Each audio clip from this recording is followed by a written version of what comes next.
Hoje eu vou falar sobre o meu livro Faz Sentido para você?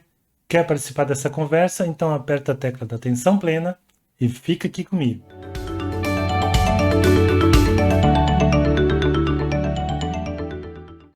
Olá, meu nome é César Tucci e este é o meu livro. Faz sentido para você? Não tá de cabeça para baixo, a capa é assim mesmo e a gente vai falar sobre isso e muito mais no decorrer desse vídeo.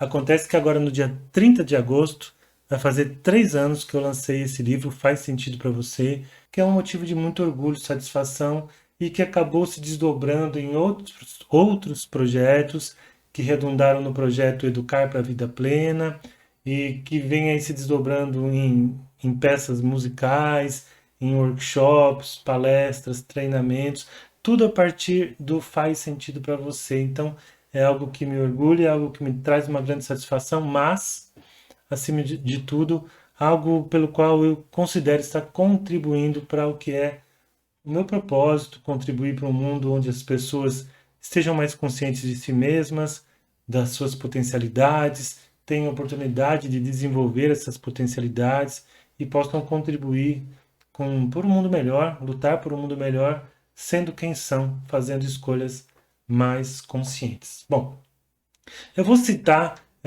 um pouquinho sobre como esse livro foi concebido, capítulo a capítulo. Talvez você se interesse, talvez você conheça algum jovem que pudesse ler, mas eu já adianto que, embora ele tenha como público-alvo os jovens, na verdade é um livro que tem interessado muito aos pais, a educadores e até mesmo a líderes, gestores que lidam aí com a nova geração. Mas então vamos lá. Logo na introdução do livro, eu apresento para o leitor a Sabrina. A Sabrina, na verdade, é o meu avatar, minha persona. Ela representa o meu público-alvo.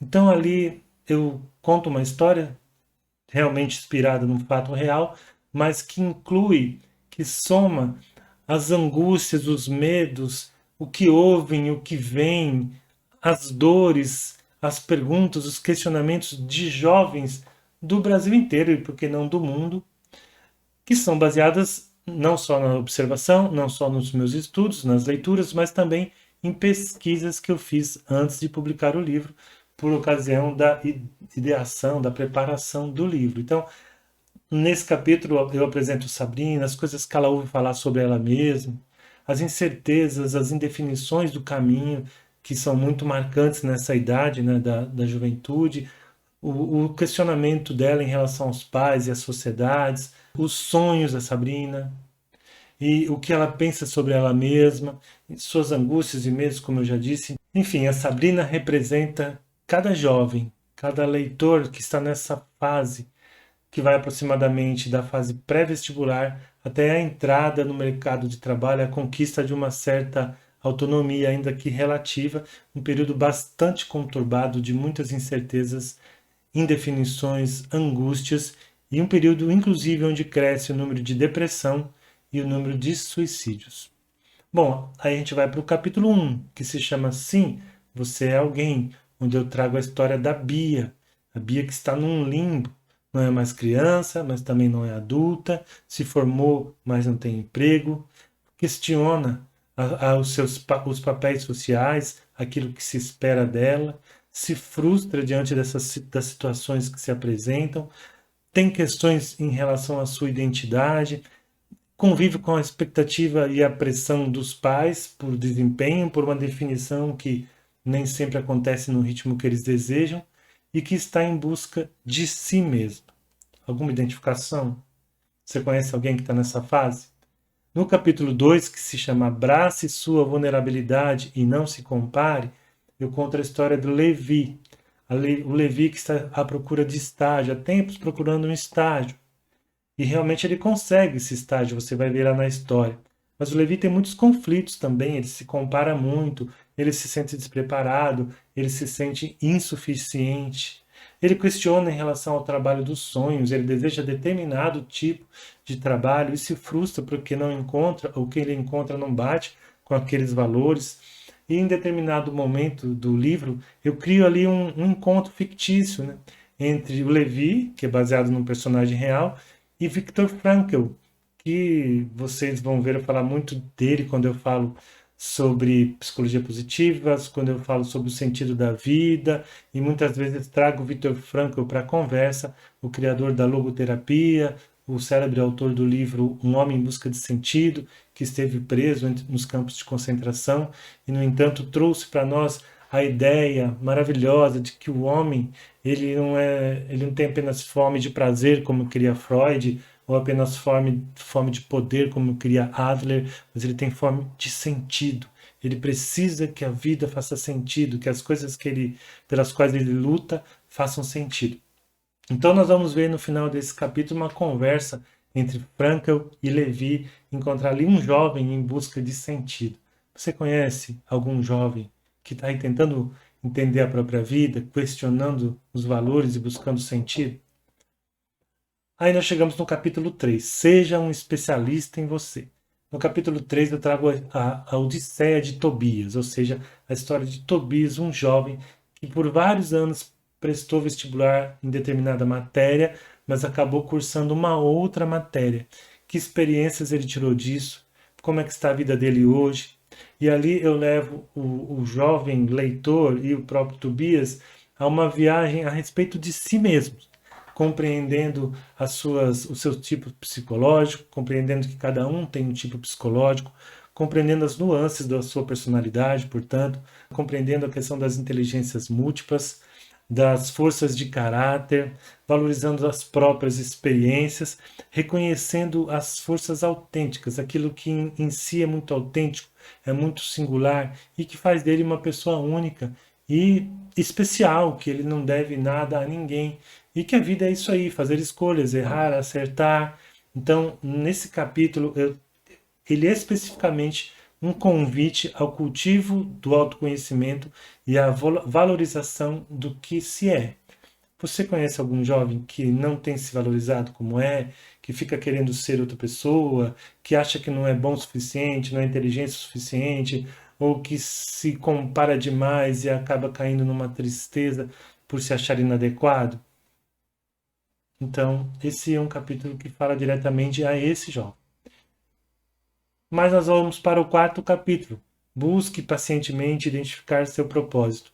Lá eu trago a história da Fernanda. Fernanda que mora fora do Brasil, que sente saudade da sua família, que está ali depois de cursar de cursar uma faculdade aqui no Brasil, uma faculdade que ela acabou inicialmente não aproveitando. Resolveu então a procura da identificação desse propósito, desse caminho, ir para um país fora daqui. E ali a gente discute a questão da hierarquia das necessidades humanas, né? Aquilo que o ser humano traz como necessidade, desde as mais básicas até as necessidades mais transcendentes. Um convite também a que a pessoa visite e reconheça os seus valores, ou seja, aquilo que tem importância para ele, aquilo que direciona as suas ações, né, a sua potência de agir na vida. Um convite também para que o jovem, em busca desse propósito, não faça disso uma neurose, essa coisa, tenho que achar meu propósito, porque nem sempre é assim, nem todos acham tão facilmente. Muitas vezes o que faz a pessoa crescer nem é o propósito em si, mas o caminho na direção da identificação desse propósito, que muitas vezes vem com a idade, é natural. Então, a gente convida o jovem a acionar sua mente intuitiva, não ficar só no racional, a se conectar com a fonte, com o universo, com Deus, com algo maior do que ele mesmo, seja qual o nome que ele queira dar a isso, a cultivar a presença plena, né, através da meditação, da observação do agora, né, e também a vencer os limites do ego. Você conhece algum jovem que está precisando se centrar mais, criar espaços de silêncio, buscar em si as forças que às vezes ele busca muito lá fora e não encontra, o sentido que às vezes ele procura tanto lá fora e não encontra? Esse capítulo é feito para ele, para esse jovem que questiona e que está à procura de um chamado, da identificação, da clarificação do seu próprio propósito, tá? E o quanto isso pode ser bom ou, às vezes, inclusive, neurotizante mesmo, como eu disse, tá bom? No capítulo 5, Não perca seu norte. Esse capítulo eu gosto muito e a história que eu trago nesse capítulo aí já não é de uma pessoa só, é de um coletiva. Essa é uma história realmente real, no sentido literal, com todos os dados, porque se baseia num acidente aéreo que aconteceu no dia 3 de setembro de 1989, aqui no Brasil. Um avião que era para ir numa direção foi para outra direção, acabou caindo na floresta amazônica, e aí tem todo o desdobramento desse acidente e os, as comparações do que aconteceu, de como agiu o piloto, de como agiram os passageiros, uma comparação com as posturas dos seres humanos envolvidos nessa história com a nossa postura na busca dos nossos objetivos. Então, ali um convite para que se abandone o vitimismo. Algumas perguntas provocadoras, mas provocantes, melhor dizendo, perguntas definidoras, ali usando o esquema do coaching. Até um capítulo em que eu falo sobre o coaching e levando o jovem a se perguntar se ele continuar fazendo o que ele está fazendo, onde ele vai chegar e se é lá que ele quer chegar. E se de repente não é necessário recalcular a rota, sempre usando o acidente aéreo como pano de fundo. Então, eu te pergunto, você conhece algum jovem que esteja precisando definir caminhos, que esteja, de repente, ele diz que quer uma coisa, mas da maneira como ele age, ele provavelmente vai para outra direção, na direção talvez até oposta disso que ele diz que quer?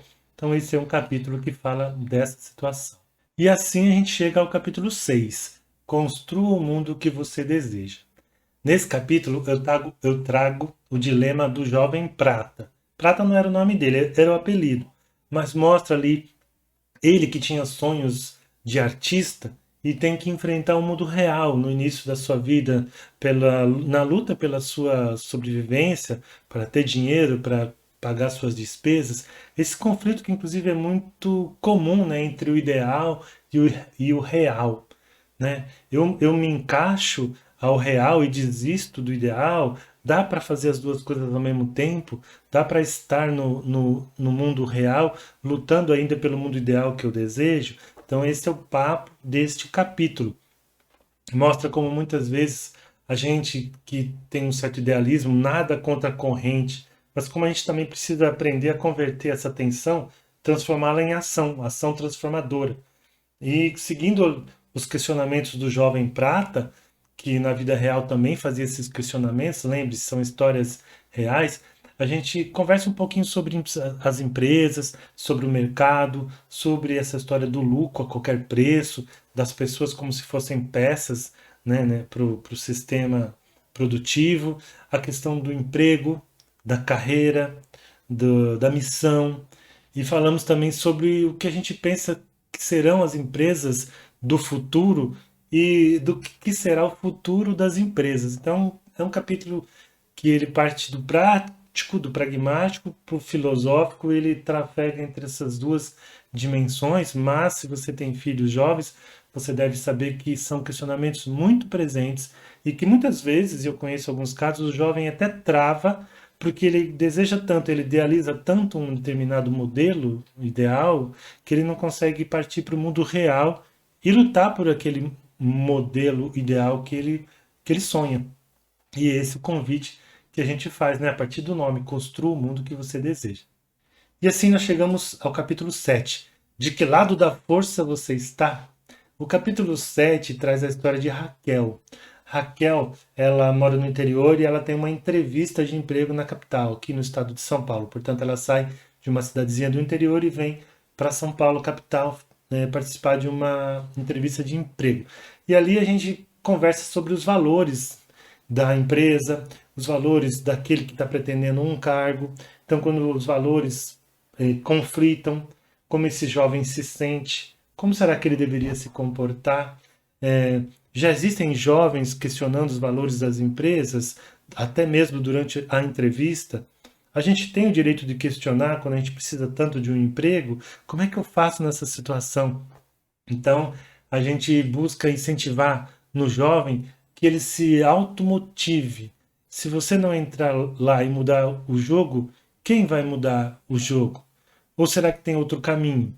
Então, todas essas perguntas estão aí nesse capítulo 7 e a gente fala sobre a força transformadora das novas gerações. É bastante provocativo esse capítulo, eu gosto muito dele e dá um bom caldo quando a gente faz uma roda de diálogo com os jovens sobre esse tema.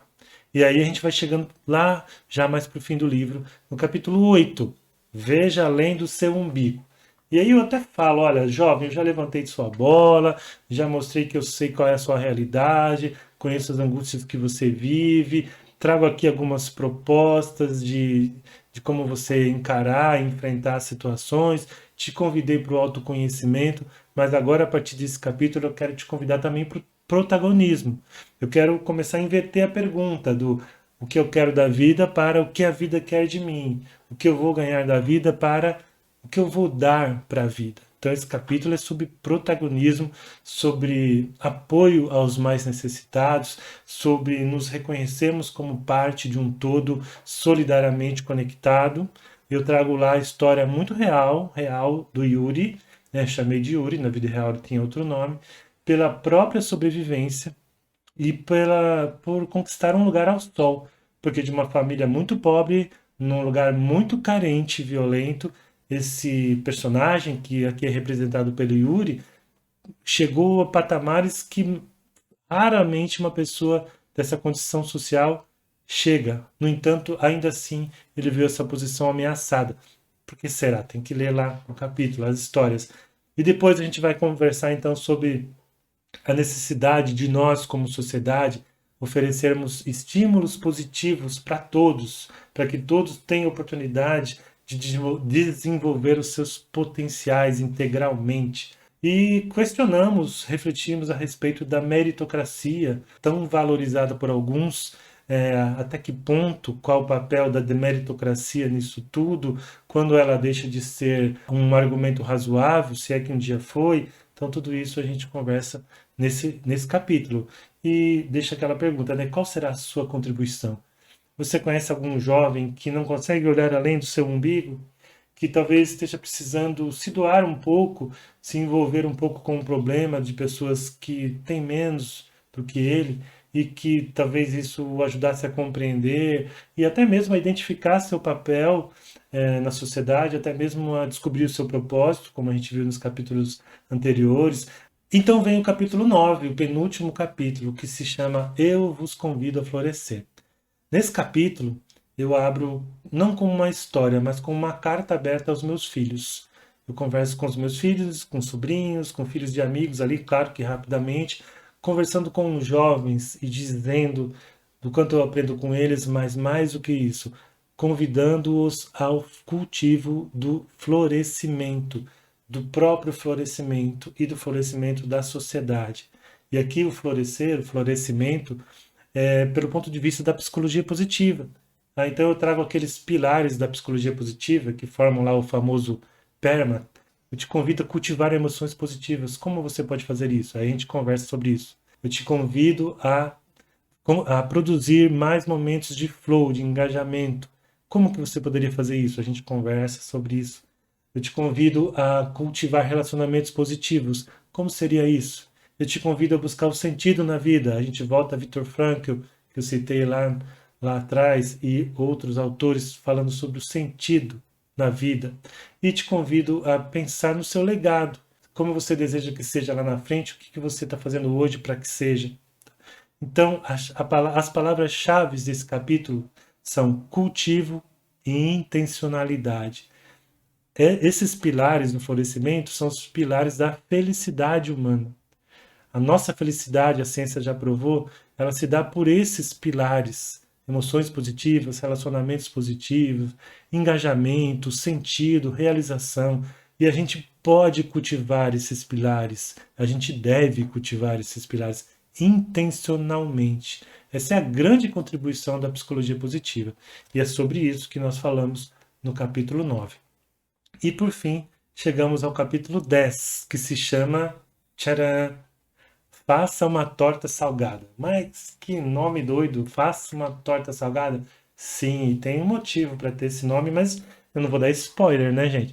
O que eu posso dizer para vocês é que esse capítulo fala Não traz uma história, porque na verdade essa história quem vai escrever é você, é o leitor.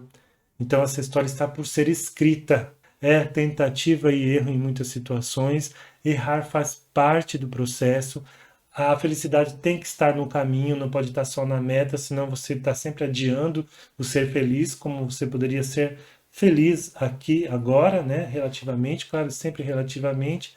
Se permitir tentar, errar, corrigir, fazer de novo, porque é assim que a vida é. A vida é probabilística, a vida tem seus ciclos, tem suas instabilidades, suas complexidades e por isso ela é tão maravilhosa e tão linda. Mas por que faço uma torta salgada? Ah, isso você vai ter que ler o livro para saber. Bom, eu vou continuar fazendo pequenos vídeos sobre o livro na próxima semana, durante a próxima semana. E dia 30, então, venho aqui fazer um AUE, que é o dia do terceiro aniversário de lançamento do livro. E se eu conseguir mais algumas surpresinhas para vocês também, eu o farei.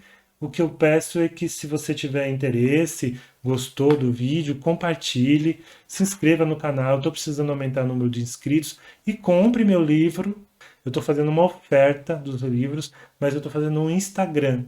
Então vai pelo Instagram, lá tem um link para você comprar, na bio tem um link para você comprar o livro, com um excelente desconto que eu vou fazer a partir de hoje até o dia 30, em homenagem aí ao lançamento, ao terceiro ano de aniversário de lançamento, ao terceiro aniversário de lançamento do meu livro.